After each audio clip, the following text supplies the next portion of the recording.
বিকেলবেলায় তো এইভাবে বাদাম ভাজা আমরা অনেকেই খাই, কিন্তু এই বাদাম ভাজা দিয়ে যদি কোনো সবজি হয় তাহলে কেমন হয়। তো চলো আজকে একটা দারুণ স্বাদের একটা সবজি তৈরি করে নেব।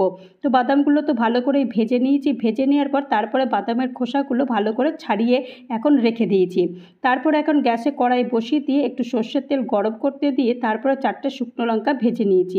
ভেজে নেওয়ার পরে তারপরে ওই তেলেতেই আমি একটু পেঁয়াজ কুচি আর 2-4টে রসুন ভালো করে একটু ভেজে নিচ্ছি। তবে এটা কিন্তু বেশ ভালো করে ভাজতে হবে, বেশ যখন একটু লাল লাল হবে তখন এগুলোকে নামিয়ে নিতে হবে।